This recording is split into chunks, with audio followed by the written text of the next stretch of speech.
Di dalam Al-Quran, Allah hanya memerintahkan jangan mendekati pohon ini kepada Adam dan Hawa, tanpa menjelaskan nama pohon apalagi nama buahnya. Ada beberapa teori menjelaskan satu huldi hanya penggambaran terbentuknya populasi umat manusia. Teori lain beranggapan bahwa buah huldi hanya hayalan karena tidak diketahui bagaimana bentuknya. Akan tetapi buah inilah yang melatar belakangi terbentuknya sejarah peradaban manusia di muka bumi. Ada juga teori selanjutnya menggambarkan bahwa buah huldi bukanlah buah, tetapi buah huldi merupakan penggambaran puncak dari surga, karena dengan buah tersebut Adam dan Hawa merupakan surga. Dalam kisah ini banyak perdebatan para ulama soal bagaimana cara iblis menggoda Adam, karena iblis ini sudah terusir dari surga, sementara Adam dan Hawa berada di surga. Ada yang bilang iblis menggoda Adam lewat bisikan, karena diperkuat ada ayat yang menjelaskan bahwa iblis menggoda manusia lewat aliran darah. Ada pula yang bilang iblis menggoda Adam lewat dialog tatap muka, karena di saat itu iblis sempat bersumpah saat dalam menggoda Adam untuk meyakinkan Adam, tetapi masalahnya bagaimana cara masuknya iblis ke surga, karena dalam Al-Quran tidak menjelaskan rinci soal hal itu. Tetapi ada ulama yang berpendapat bahwa surga Adam itu adanya di bumi, bukan di langit, dan bukan pula surga setelah kematian. Alasan ini diperkuat karena dalam ceritanya surga tersebut masih ada larangan, yaitu dilarang mendekati pohon ini apalagi sampai memakan buahnya. Di saat Adam dan Hawa dalam menikmati nikmatnya dan keindahannya surga, iblis datang ke surga. Iblis datang langsung mendekati Hawa, karena menurut iblis yang paling mudah menjerumuskan atau menggoda mereka melanggar larangan Allah, maka harus Hawa dulu, karena Hawa diyakini iblis lebih mudah tergoda, setelah itu baru Adam. Dan terbukti setelah iblis ada dalam hadapan Hawa, lalu iblis menceritakan perihal pohon larangan itu. Iblis menjelaskan bahwa pohon larangan itu pohon yang menghasilkan buah yang dinamai buah huldi atau buah keabadian. Barang siapa yang memakan buah huldi, maka ia akan hidup abadi di surga. Dan iblis bersumpah atas nama Allah bahwa yang ia katakan adalah benar. Tentu Adam dan Hawa percaya akan iblis. Dulunya makhluk yang paling dekat dengan Allah, pasti Allah lah yang memberi tahukan hal itu kepada iblis. Tetapi Adam dan Hawa lupa bahwa iblis kini adalah musuhnya, yang dimana suatu waktu akan menggoda dan menyuruhnya untuk berbuat maksiat. Dengan penjelasan iblis yang begitu meyakinkan, Hawa yang memang sejak awal tertarik dengan buah huldi ini semakin tergoda setelah mendengar penjelasan iblis. Lalu Hawa meminta Adam untuk melakukannya, tetapi Hawa sendiri lebih dulu memetik buah huldi lalu memakannya. Lalu Adam pun mengikutinya karena melihat Hawa tak kenapa-kenapa setelah memakan buah huldi itu. Setelah keduanya memakan buah huldi, terbukalah aurat dan mereka berusaha mencari sesuatu yang bisa menutupi auratnya. Itulah cerita huldi dalam kacamata syariat yang sering kita dengar. Tetapi dalam kajian tasawufnya seperti apa? Yang mesti kita bahas adalah satu, tentang surga, lalai, huldi, dan aurat. Di sini kita akan membahasnya dalam kacamata tasawuf. Seperti yang saya katakan di video awal, bahwa setiap orang atau makhluk yang taat kepada Allah, maka rahasia ketuhanannya akan dibukakan. Begitu juga Adam. bahwa Adam ini adalah makhluk yang taat atau beriman kepada Allah. Makanya Adam dan Hawa ditempatkan di surga. Maka pasti Adam dibukakan rahasia ketuhanannya, yaitu Adam tahu kalau dirinya itu akan diturunkan ke dunia.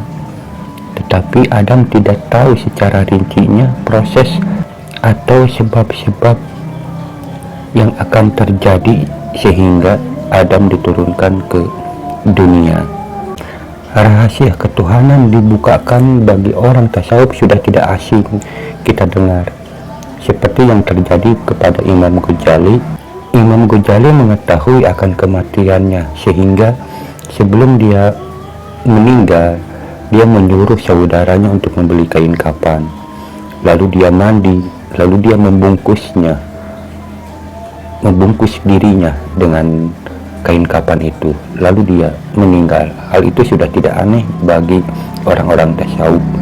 Begitu juga yang terjadi oleh Adam, bahwa Adam itu benar-benar tahu kalau dirinya akan turun ke dunia, tetapi sekali lagi Adam tidak tahu persis bagaimana ceritanya atau sebabnya Adam dan Hawa ini akan diturunkan ke dunia. Maka itu kita mulai pembahasannya. Kita harus tahu dulu dari segi surga. Jadi di sini ada sesuatu yang mesti kita bahas adalah pemahaman surga, lalai, khuldi, dan aurat. Surga Adam itu surga yang ada di bumi. Pertanyaannya, letaknya di mana? Surga Adam bukan dilihat dari keadaan letak atau tempat, melainkan keadaan rasa. Misal, sekalipun Adam dan Hawa ada di Bogor atau Garut, karena saya orang Garut, tetapi keadaan rasa yang dialami oleh Adam, rasa kenikmatan surgawi, itu sama artinya Adam berada di surga, karena keadaan tempat itu tidak jadi soal. Yang penting adalah keadaan rasa yang penuh kenikmatan surgawi, seperti yang terjadi pada diri Nabi Ibrahim tatkala dilempar ke api yang membara, harusnya terbakar dan menyakitkan. Nyatanya tidak terbakar, utuh seperti sedia kala. Malah Nabi Ibrahim merasakan kenikmatan yang amat sangat. Jadi surga Adam ini tempatnya di bumi, tetapi Adam merasakan kenikmatan surgawi, bukan kenikmatan duniawi. Maka pantas kalau iblis bisa datang bertatap muka dengan Adam dan Hawa untuk menggoda mereka berdua. Itu poin surga. Lalu timbul kita pertanyaan, apakah benar di dunia ini bisa kita merasakan kenikmatan surgawi? Bagi orang makrifat, kenikmatan surgawi yang ada di dunia ini sudah tidak asing lagi. Mungkin beliau pernah merasakannya atau sedang merasakannya, karena ternyata di dunia ini ada suatu kenikmatan yang amat sangat, yang melebihi kenikmatannya itu, melebihi kenikmatan yang ada di duniawi. Dan hal itu bisa kita tempuh, bisa kita merasakan jikalau kita benar-benar beriman dan bertakwa kepada Allah Ta'ala. Dengan bahasa umumnya, para ulama sering menyebutnya bahwa kenikmatan itu adalah kenikmatan iman dan takwa. Maka kata lain, kenikmatan keimanan dan ketakwaan ini bisa disamaartikan dengan kenikmatan surgawi yang dirasakan oleh Adam. Maka kategori yang demikian sama halnya seperti yang terjadi di Adam, yang berlaku di Adam, bahwa setiap orang yang sedang merasakan kenikmatan surgawi semacam ini, maka dilarang mendekati pohon ini. Nah, nanti di sini apa pohon ini itu kita akan menjelaskannya. Jadi kenapa Nabi Adam bisa lalai, dan apa itu buah huldi? Kalau kita mengamati dari cerita kisah ini, maka kita akan melihat bahwa iblis yang pertama kali datang itu adalah menggoda Hawa. Nah, di sini kita akan tanya gitu, akan ada pertanyaan, kenapa iblis mendatangi Hawa terlebih dahulu? Karena iblis di sini merasa yakin bahwa karena Hawa akan lebih cenderung tergoda. Kalau kita tarik pada kehidupan kita, bahwa perempuan yang sering cepat tergoda adalah dengan apa? Yaitu dengan kenikmatan duniawi. Jadi saya menganggap bahwa buah huldi ini adalah kenikmatan duniawi. Karena di sini diceritanya bahwa iblis datang ke Hawa dan Hawa lebih gampang digoda dengan buah huldi ini. Dan kenyataan dalam kehidupan sehari-hari ini di dunia ini, dengan kehidupan duniawi ini, perempuan ini lebih cenderung kepada kehidupan duniawi, keindahan-keindahan duniawi. Jadi saya merasa kurang pas jika ada ulama atau siapapun yang mengatakan bahwa buah huldi ini adalah suatu jalinan seksual gitu lah, semacam itu kurang pas. Karena kalau seksual itu pasti yang harus digoda itu Adam dulu, bukan perempuan, karena perempuan itu selalu menjaga image-nya dalam hal ini. Tetapi dalam hal kenikmatan duniawi, perempuan sangat menonjol.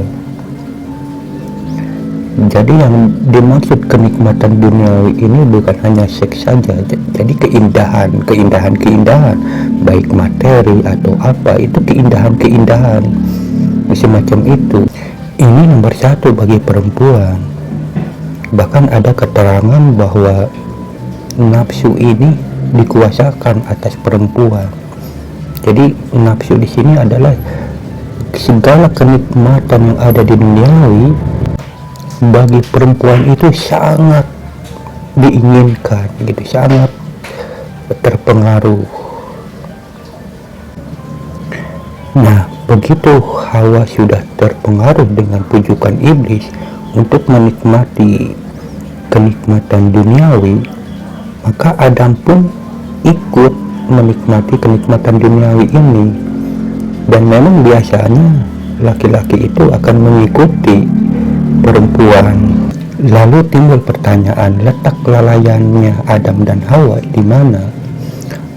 Padahal kan Adam dan Hawa ini manusia yang taat, yang beriman kepada Allah.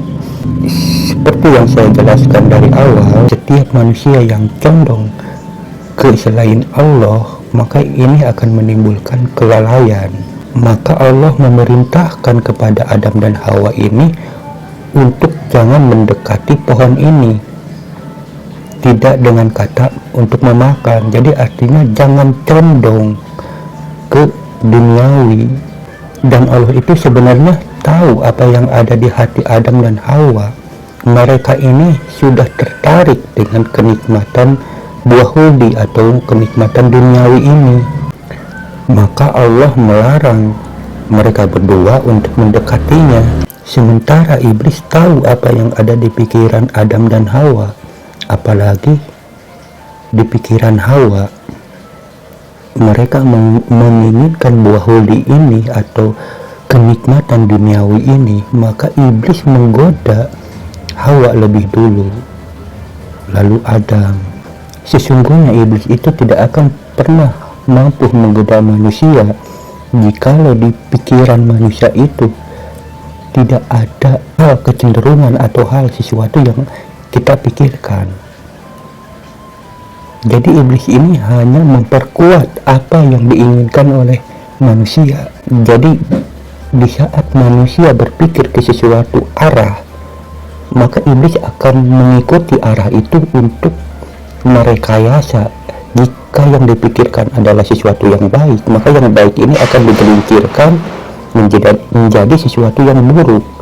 Jika yang kita pikirkan adalah sesuatu yang buruk, maka akan dihiasi oleh iblis ini sesuatu yang seakan-akan baik agar kita terjerumus. Jadi sekali lagi, iblis ini tidak akan menggoda manusia jika di otak kita itu tidak ada kecenderungan ke hal-hal apapun. Artinya bahwa iblis ini, jika kita berpikir ke A, iblis itu tidak akan datang dengan menggoda kita ke hal yang Z. Itu tidak mungkin. Jadi jika kita berpikir ke A, maka iblis ini akan menggoda melalui jalur A itu sendiri. Seperti itu. Jadi kesimpulannya bahwa kelalaian Adam dan Hawa ini dikarenakan mereka ini ada kecenderungan untuk menginginkan kenikmatan duniawi atau kenikmatan huldi ini, sehingga mereka lalai dari Allah, dari mengingat Allah, dan akhirnya terjerumuslah ke hal penyesalan. Dan buah huldi ini adalah yang dimaksud adalah kenikmatan duniawi. Kenapa kenikmatan duniawi ini disamarkan oleh Allah? Karena kenikmatan duniawi ini sangat dekat dengan kehidupan manusia. Jadi jikalau serta merta ditujukan kepada duniawi, maka kita yang awam ini akan timbul pertanyaan atau gimana gitu. Kecuali bagi orang-orang yang benar-benar sudah paham. Terbukti dengan perjalanan Rasulullah Shallallahu Alaihi Wasallam, seorang raja pemimpin Islam waktu itu, mereka lebih baik dia lapar, bahkan diberikan gunung untuk jadi emas juga tidak mau. Dia lebih baik dia lapar. Artinya kecenderungan dia ke duniawi itu tidak ada. Ini artinya bahwa Rasulullah ini benar-benar menempati surgawi dan tidak tertarik kepada buah huldi itu. Bahkan ada para ulama yang sudah dibukakan pencerahannya, mata batinnya. Beliau puasa seumur hidup, ada yang 40 tahun berpuasa, ada yang menghindar dari duniawi. Begitu juga Nabi Isa dan para nabi-nabi yang lain. Dia tidak cenderung ke hal duniawi, jadi dia tidak cenderung ke hal buah huldi itu. Dia menjaga dirinya ke tempat kesucian, yaitu jiwa yang suci, sehingga dia mendapatkan kenikmatan-kenikmatan surgawi. Lalu bagaimana tentang aurat setelah Adam dan Hawa memakan buah huldi ini? Terbuka auratnya. Jadi aurat di sini adalah setelah Adam memakan buah huldi atau menikmati kenikmatan duniawi, mereka sadar, terbuka kesadarannya bahwa apa yang dilakukannya itu telah melanggar aturan Allah, sehingga mereka berdua tidak bisa merasakan kenikmatan surgawi lagi. Nah, di sini berusaha untuk menutupinya dengan pertaubatan. Dan alhamdulillah taubat mereka diampuni oleh Allah Ta'ala, walaupun menurut para riwayat membutuhkan beberapa tahun untuk diampuninya. Jadi dengan penjelasan ini bahwa buah huldi adalah hubungan antara Adam dan Hawa, itu menurut saya kurang pas, karena seperti yang tadi dijelaskan, semestinya yang harus digoda dulu itu adalah Adam, karena Adam biasanya laki-laki itu lebih cenderung ke hal itu, bukan perempuan. Tapi di cerita ini bahwa perempuan yang lebih cenderung. Jadi sesuatu yang lebih cenderung biasanya kepada kenikmatan duniawi. Dan memang jikalau kita dibalikan ke hal-hal ajaran Islam yang sesungguhnya, kenikmatan duniawi inilah yang akan kita yang akan melalaikan kita kepada Allah. Jadi sekarang sudah jelas kesimpulan bahwa hakikat buah huldi ini adalah kenikmatan duniawi, yang dimana kita harus mampu mengontrol tentang kenikmatan duniawi ini. Jangan sampai kecenderungan, karena dengan begitu cintanya kita kepada kenikmatan duniawi, apapun bisa dihalalkan segala cara. Dan satu poin yang mesti kita pahami, bahwa iblis ini tidak akan menggoda manusia tanpa sebab. Artinya iblis akan mengikuti apa yang ada di pikiran kita. Kalau kita memikirkan sesuatu A, maka iblis akan menggodanya melalui A itu sendiri. Walau alam bisawab. Assalamualaikum warahmatullahi wabarakatuh.